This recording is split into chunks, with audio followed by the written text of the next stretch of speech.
여러분 이번 주차 수업 잘 들으셨어요? 여러분 이제 여러분들이 강의 내용을 잘 이해하고 계신지를 확인하기 위해서 이제 심화학습 시간을 갖습니다. 이 부분은 이제 여러분들이 온라인상에서 문제를 푸시고 별지에 정답을 적으셔서 그 내용을 저에게 이제 우리 사이버 캠퍼스 제 강의실에 과제로 제출을 하시면 나중에 과제 점수로 인정을 합니다. 자, 문제까지 다 적으실 필요는 없지만 문제 번호는 순서대로 이렇게 쭉 정답을 매겨주셔야 되겠죠. 그리고 여러분들이 정답을 그냥 이렇게 확인하는, 맞추는 정답은 제가 이제 대부분 표시를 해놨어요. 그래서 그것이 정답인 이유를 여러분들이 이제 설명을 저한테 해서 제출하시는 것이 주차별 과제가 되겠습니다. 다시 정리해서 말씀드리면 이번 시간에는 객관식 문제와 단답형 문제 그리고 서술형 문제를 복합해서 이렇게 이제 심화학습이라고 하는 과정으로 이렇게 포함을 시켰습니다.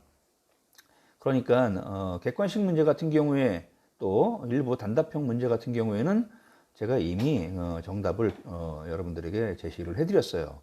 그러면 왜 그것이 정답인지에 대한 설명을 여러분들이 아주 간단하게 작성을 해서 우리 사이버 캠퍼스 이 과목 강의실에 과제 줄로 해주시면 되겠습니다.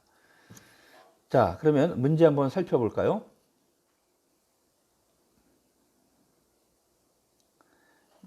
네. 자, 시스템의 특징 중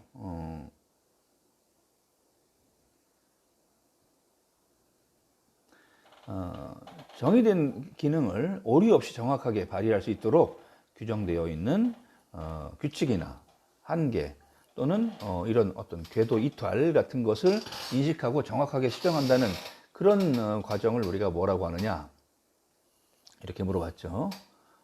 그래서 우리가 시스템을 개발할 때는 다음 네 가지를 우리가 이제 추구하죠. 그래서 어떤 목적성이라든지 그 다음에 어떤 자동성, 제어성, 종합성 이 네 가지를 물어봅니다. 근데 이제 이 중에서 본 이 퀴즈 문제의 정답은 이제 3번입니다. 제어성. 자, 그 다음에 이제 다음 문제인데요. 자, 시스템이 갖고 있는 기본 특성과 거리가 먼 것은? 자, 앞에 문제하고 여러분들 생각을 해보시면 시스템은 기본적으로 어떤 목적성, 그 다음에 자동성, 종합성, 그리고 제어성 이렇게 네 가지 특성을 갖는다 그랬죠. 그래서 이제 거리가 먼 것은 3번 정보성이 되겠습니다. 이와 같은 내용은 여러분 이제 쉽게 이해하실 수 있겠죠. 그러면 이제 제어성이 뭐고, 종합성이 뭐고, 그 다음에 자동성은 뭐고, 목적성은 뭔지 이런 거에 대해서 여러분들이 이제 리마인드 하셔야 되겠죠. 자, 우리가 이제 시스템을 개발을 하면 개발해서 좋은 시스템이 있고 나쁜 시스템도 있겠죠. 그러면 좋은 시스템이라는 것은 무엇을 의미합니까? 또 왜 나쁜 시스템이 되는 거죠? 우리가 나중에 이제 시스템을 개발하기 전에 이 타당성을 우리가 이제 평가를 하는데 타당성 평가할 때 우리가 이런 것을 따져요. 이걸 개발을 할 필요가 있는가? 개발을 해서 이로움이 있는가라는 걸 따지는 거죠. 우리가 이제 너무 뭐 광범위하거나 기술력이 뭐 부족해서 시스템을 개발하지 못할 경우가 있어요. 그러면 못한다고 해야 되겠죠. 뭐 이 시스템을 개발할 때는 비용과 시간과 그 다음에 맨파워, 인적 자원이 기타 이런 것들이 막 투입이 돼야지 시스템 개발을 할 수 있기 때문에 이것이 지금 저희하고 맞지 않으면 그럼 개발을 못한다고 해야 될 거 아니에요. 그죠? 근데 개발은 할 수 있어요. 있는데 이 개발을 한 시스템이 과연 시스템 개발을 요청한 그런 기업이나 아니면 개인에 이로움을 줘야 하는데 그 이로움을 줄 수 있느냐라는 거죠. 이로움을 준다 하면 이제 좋은 시스템으로 되는 거고 이로움을 주지 못하는 그런 것이면 이제 나쁜 시스템이 되겠죠. 그래서 이런 좋은 시스템과 나쁜 시스템을 구성하는 가장 판단하는 기준들이 몇 가지가 있을 텐데, 그 중에 이제 효율성이나 신뢰성이나 유연성, 확장성, 이런 것들은 좋은 시스템, 이런 것들이 이제 포함이 되면 이제 좋은 시스템이라고 얘기할 수가 있겠고요. 여기 가격이라는 것은 이 부분을 결정하는데 큰 영향을 미치지 못하는 그런 성격을 갖고 있죠. 여러분들 이제 이해하시겠죠? 자, 이제 다음 문제입니다. 자, 시스템에 5가지 기본 요소가 있었죠. 그 기본 요소가 될 수 없는 것은 뭐냐고 이렇게 묻는 겁니다. 자, 여러분 한번 생각을 해보세요. 자, 머릿속에 떠오르십니까? 우리가 시스템을 구성할 때는 자, IPO라는 것이 가장 기본이 되죠. input, process, 그 다음에 output이 이제 그 머리 글자를 따서 IPO라고 합니다. 이 기본 뼈대 위에 이제 2가지 요소가 추가가 돼요. 하나는 이 전체적인 IPO를 통제할 수 있는 제어 유닛이 필요합니다.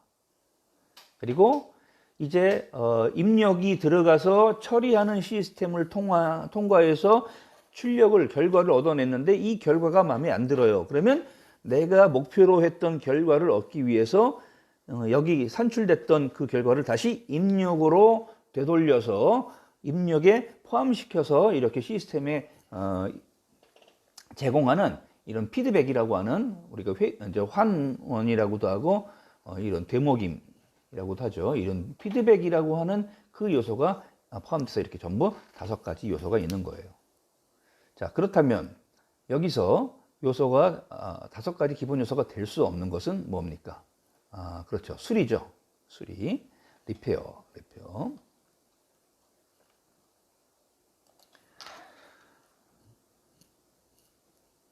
자, 다음 문제는요. 각 프로세스가 올바르게 수행되도록 이제 시스템에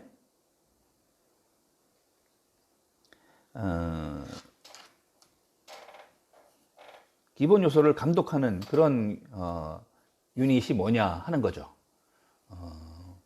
자, 이런 감독한다고 하는 것은 제어 요소가 이런 것을 역할을 담당을 하는 겁니다. 그렇죠?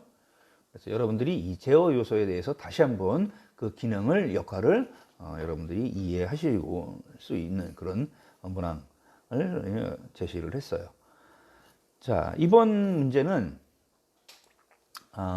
시스템의 기본 요소 중에서 처리 결과를 평가를 했어요. 평가했는데 그 평가 결과 만족스럽지 못해요. 그러면 만족스러운 결과를 얻어낼 때까지 반복해서 처리하는 이런 과정을 우리가 뭐라고 하느냐라고 묻는 거죠. 자, 이것은 앞에서 여러분들이 이제 설명을 또 교육 강의를 충실히 들으셨다면 피드백이라는 것을 금방 아실 겁니다. 자, 그렇죠. 여기까지 여러분 뭐 어려움 없이 잘 이해하고 따라오고 계실 테죠.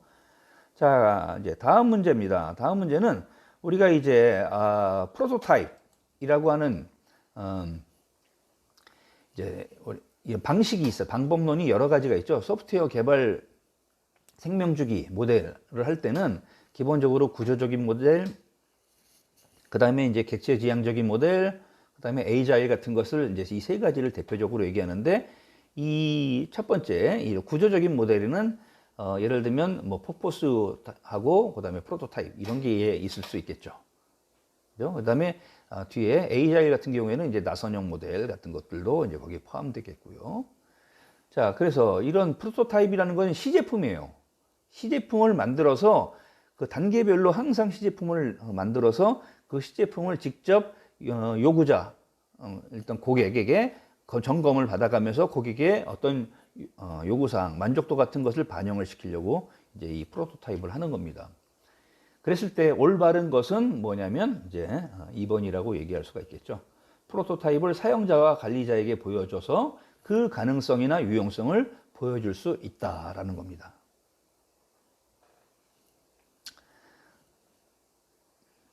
자, 프로토타입 방식에 대해서 여러분 아직 본 강의에서 나오지 않았을 수 있습니다.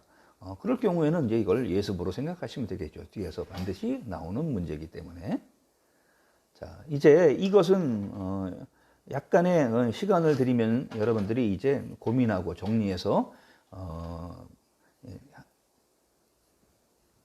설명을 하실 수 있는 그런 능력을 길러야 하는데요. 앞에서도 여러 번 나온 것처럼 시스템의 그 기본 요소를 그림으로 그리고요.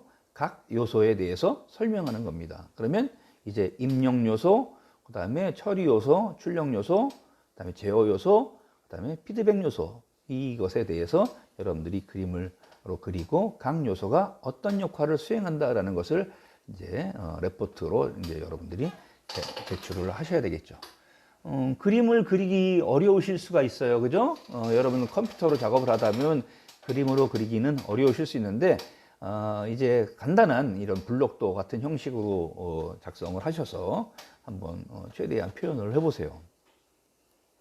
이렇게 요약하고 정리하고 그림으로 그리고 뭐 이런 것들도 여러분들이 다 훈련하는 그런 방식이라고 이렇게 생각이 됩니다.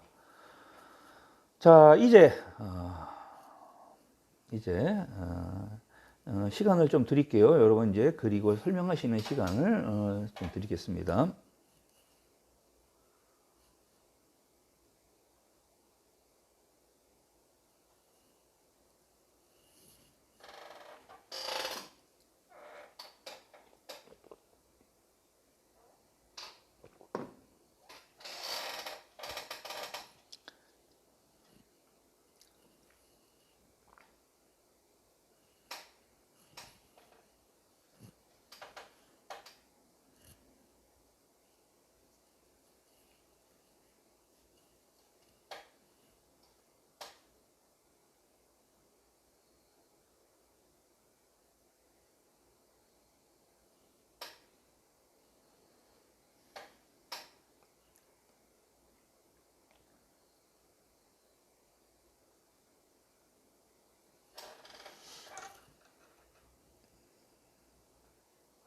자, 여러분 뭐 지금 어차피 대부분의 학생들은 휴대폰이나 아니면 그 컴퓨터를 가지고 이 강의를 수강하고 계실 텐데요. 뭐 이제 스마트폰을 이용해서 강의를 듣고 계신 분들은 이 레포트, 이 과제를 이제 나중에 집에 가서 해결을 하셔야 되겠죠. PC를 이용해서 수강하시는 분들은 이제 이게 좀 당장 작업을 하실 수가 있겠고요. 자, 그 다음에 다음 문제를 한번 검토해 보도록 하겠습니다. 자, 사용자의 문제를 정의하고 전체 시스템이 가져야 하는 기본 기능과 성능을 식별하는 단계를 우리가 뭐라고 하느냐, 이렇게 이제 질문을 했어요. 자, 여러분들 이 부분도 본 강의 내용에 아마 포함이 안 됐을 수도 있어요. 그럼 다음 주에 이것이 이제 학습을 하시게 될 건데요. 자, 우리가 일반적으로 시스템을 개발을 하는 전체 과정은 아주 세세하게 나눠 보기 전에 일반적으로 크게 나눠서 보면 4개의 단계 또는 5개의 단계로 구분을 합니다. 자, 첫 번째 단계는 이제 수요자의 요구사항을 경청을 해서 그것을 시스템으로 개발해도 가능될 것인가 말 것인가 이런 것들을 판단하는 그런 분석 단계예요. 첫 번째는 이제 분석 단계가 있고요. 자, 분석 단계에서 요구사항을 분명하게 규정을 했어요. 정의 다 끝났습니다. 그래서 해보기로 했어요. 해보기로 하면 이제 그 요구사항을 가지고 디자인하는 설계 단계로 넘어갑니다. 그래서 디자인 스테이지가 아날리시스 스테이지 다음에 이제 디자인 스테이지가 나오겠죠. 또는 뭐 페이즈라고도 하죠. 이렇게 나오고 이제 그 두 번째 단계고요. 세 번째 단계는 이제 설계가 잘 됐으면 세 번째 단계에서는 그것을 임플리멘테이션 합니다. 구현하죠. 하드웨어 같으면 이제 구축하는 거고요. 개발하는 거고요. 그래서 구현 단계가 이제 세 번째 단계로 오고요. 그다음에 네 번째 단계는 이제 사용자에게 넘겨주기 전에 그것을 이제 테스트하는 단계입니다. 그래서 여러 가지 다양한 테스트를 하고 나서 이제 다섯 번째로 이제 사용하게 되겠죠. 사용하면서 이제 메인터넌스까지, 유지보수까지 같이 하는 겁니다. 그래서 네 가지나 다섯 가지로 이렇게 나눠질 수 있는데 앞에 공통적으로 지금 문제에서 제시하는 그런 어떤 사용자의 문제를 정의해서 무엇이 문제가 되는가, 왜 이것을 필요로 하는가, 그리고 이 사람, 이 사용자가 요구하는 기능은 뭐고 어느 정도의 성능을 우리가 포함시켜야 되는가 라는 것들을 규정하는 단계는 첫 번째 단계인 요구 분석 단계가 되겠습니다. 자, 여러분 아시겠죠? 자, 그 다음에 이제 다음 문제는 자, 시스템 구성 요소는 무엇입니까? 라고 물어봤어요. 앞에서 우리가 이거 여러 번 얘기했던 거죠. 그래서 중복되는 부분도 있네요. 자, 시스템 구성 요소는 다시 한번 말씀드리지만 인풋, 그 다음에 프로세싱 또는 프로세스라고도 하죠. 그 다음에 이제 아웃풋, 그리고 컨트롤과 피드백으로 구성이 됩니다. 그러면 여러분 여러분 강의 진행하면서 그림으로 제가 제시도 해드렸던 그 내용이네요. 그죠? 자, 제일 왼쪽에 인풋 단에서 여러 가지 데이터들이 이런 프로세싱 해주는 그 부분으로 입력이 인가가 되고, 프로세싱하는 이 파트에서 그것을 처리해 가지고 결과를 내주고요. 그 다음에 이런 각 유닛이 원활하게 본연의 기능을, 역할을 잘 수행하고 있는지를 통제하는 것이 이제 컨트롤이고요. 그 다음에 출력된 결과가 충분하지 않을 때는 그것을 입력으로 피드백한다고 그랬습니다. 그죠? 이렇게 다섯 가지 구성 요소를 가지고 우리가 시스템을 구축하게 됩니다. 이런 부분에 대한 것들도 여러분들이 이제 이미 잘 파악을 하셨을 거라고 이제 생각합니다.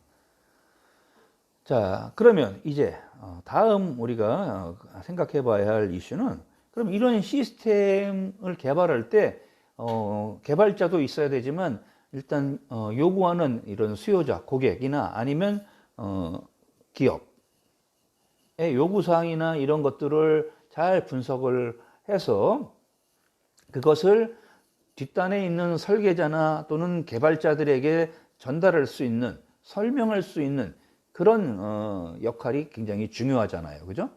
그래서 이런 시스템 분석가, 그런 사람들을 우리가 시스템 분석가라고 하는데, 이런 시스템 분석가가 갖춰야 할 여러 가지 다양한 자질들이 있었어요. 그 자질에 대해서 여러분들이 설명할 수 있어야 하는 거죠. 굉장히 많은 자질, 자격, 역량을 우리가 이제 요구하는데, 지금 예시하는 이런 것들을 다 갖추면 아주 좋겠죠.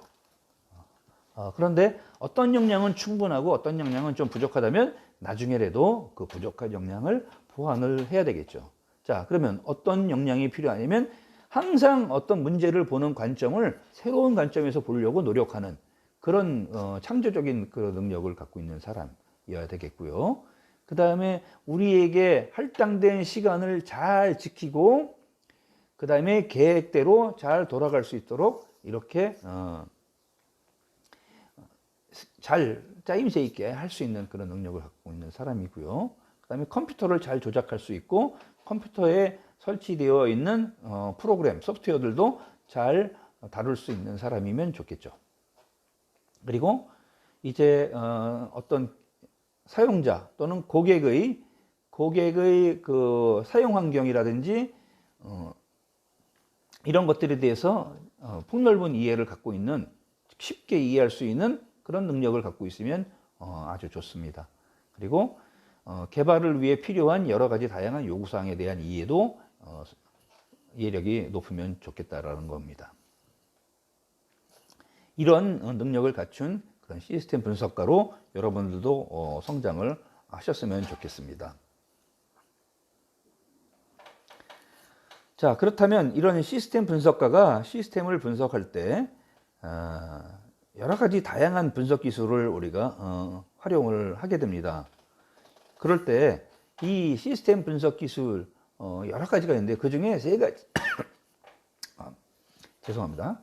세 가지 이상을 여러분들이 설명할 수 있었으면 하고 바라는 겁니다.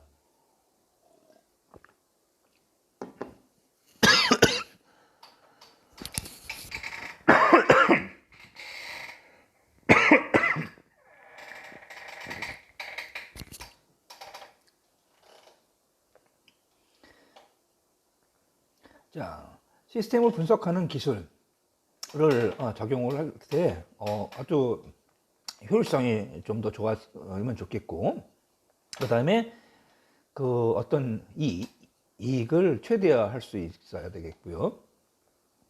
그리고 어떤 이익을 그 최대화할 수 있는 그런 자원을 활용할 수 있는 능력도 있어야 되겠고요. 그 다음에 어떤 노동력을 절감시키고, 그 다음에 어떤 회전력을 높이고, 그리고 어떤 정보나 데이터 오류를 줄이거나 없앨 수 있는 그런 시스템 분석 기술이 적용돼야 되겠고, 어떤 절차나 아니면 운영상의 어떤 일관성을 유지할 수 있는 그런 분석 기술이어야 하겠죠. 이렇게 해서 이 여러 가지 다양한 그런 그 이점 중에서 여러분들이 3가지 이상은 여러분 잘 이해하시고 마음속에 또 머릿속에 받아들이셨으면 좋겠습니다.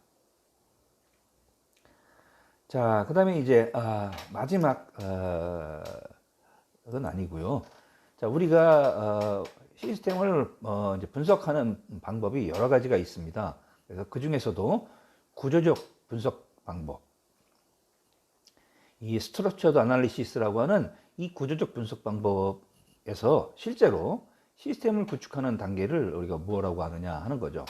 자, 이 구조적 분석을 할 때는 분석 단계, 애널리시스 스테이지 또는 뭐 페이스라고 하죠. 그 다음에 디자인 스테이지, 그 다음에 이렇게 임플리멘테이션 스테이지, 구현 단계, 그리고 마지막으로 이제 유스 케이스 하거나 아니면 사용하는 단계죠. 테스트하고. 그래서 실제로 시스템을 구축하는 단계는 우리가 임플리멘테이션 페이스 또는 임플리멘테이션 스테이지라고 합니다. 구현 단계죠. 구현 단계. 자, 그래서 다시 한번 여러분들이 이제 이게 대부분 이 구조적 시스템의 대표적인 모델이 뭐냐면 그 폭포수 모델이에요. 워터폴이라고 하는 이 폭포수 모델이 한 단계가 끝나면 다음 단계로 넘어갑니다. 그래서 이제 처음에 이런 분석 단계, 뭐 설계 단계, 개발 단계, 구현 단계, 뭐 이렇게 해서 이제 단계별로 넘어가는 방식이죠.